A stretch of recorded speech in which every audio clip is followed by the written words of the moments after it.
Assalamualaikum warahmatullahi wabarakatuh. Perkenalkan, saya Rafa Akbar.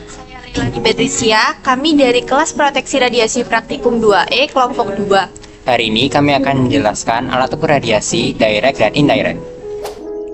Yang pertama, di sini saya akan menjelaskan alat ukur radiasi direct. Sesuai dengan namanya, alat ukur radiasi direct dapat mengukur hasil dosis radiasi secara langsung atau real time. Ada dua macam alat ukur radiasi direct. Pertama, untuk mengukur area atau ruangan dapat menggunakan surveimeter.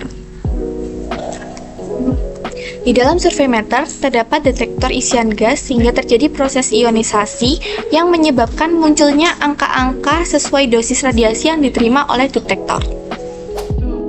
Cara menggunakan surveimeter yang pertama, antara sumber radiasi dan alat ukurnya harus sesuai.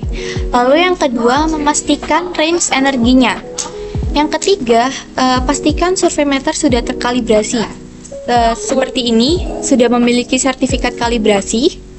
Lalu dicek tanggal expirednya. Tanggal expired stiker kalibrasinya ini biasanya expirednya itu 1 tahun setelah tanggal yang telah tertera. Lalu setelah itu mengecek faktor kalibrasi. Faktor kalibrasi ini fungsinya untuk sebagai pengkali.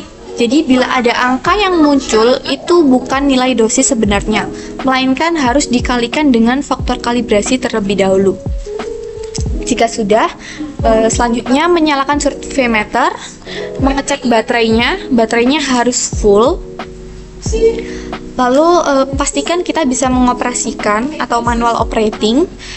Dan yang terakhir, arahkan sumber radiasi dan menekan tombol zero untuk memulai. Dan pastikan jarak sumber radiasi dengan surveimeter minimal 30 cm. Selanjutnya, untuk mengukur radiasi personel atau pekerja radiasi, kita dapat menggunakan PENDOS. Cara menggunakan PENDOS ini biasanya diletakkan di area sensitif seperti teroid. Biasanya diletakkan di dekat saku baju. Dan apabila memakai apron, PENDOS harus digunakan sebelum memakai apron. PENDOS juga wajib digunakan di ruang-ruang tertentu seperti ruang fluoroskopi, siam, dan kateterisasi jantung. Selanjutnya adalah alat ukur versi indirect, yaitu alat ukur yang tidak bisa dibaca secara langsung. Berbeda dengan direct, alat ukur indirect memerlukan waktu yang cukup lama untuk mengetahui hasil evaluasi dosis radiasi. Alat ukur pertama versi indirect adalah thermoluminance dosimeter atau biasa disebut dengan TLD. TLD sendiri adalah alat pengukur yang bekerja dengan cara menyimpan energi radiasi. Untuk cara mengetahui energi radiasi yang diterima adalah dengan memanaskan TLD dengan suhu 2000 derajat Celcius. Kemudian dari proses itu akan menghasilkan sebuah cahaya. Cahaya itu mengartikan jumlah energi radiasi yang diterima. Semakin banyak cahaya yang muncul mengartikan semakin banyak energi radiasi yang diterima. Yang kedua adalah film badge. Film badge adalah alat pengukur radiasi yang biasanya digunakan untuk memantau paparan radiasi pada lingkungan kerja. Prinsip kerjanya mirip dengan kamera film.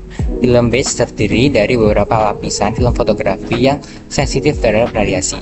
Ketika terpapar radiasi, partikel radiasi akan meninggalkan jejak pada film tersebut.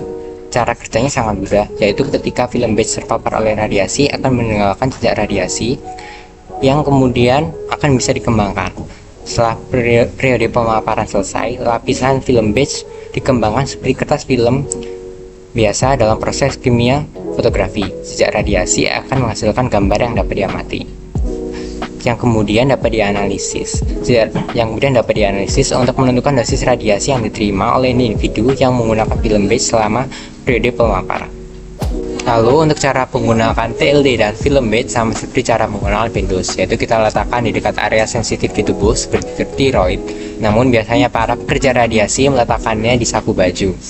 Namun perlu diperhatikan, jika kita berada di ruangan yang terus-menerus terpapar oleh radiasi dan mengharuskan kita untuk menggunakan apron, kita bisa menggunakannya dengan cara seperti biasanya, yaitu meletakkan TLD atau film badge di saku baju. Namun di bagian luar kita menggunakan apron sebagai pelindung. Sekian penjelasan yang dapat kami sampaikan. Wassalamualaikum warahmatullahi wabarakatuh.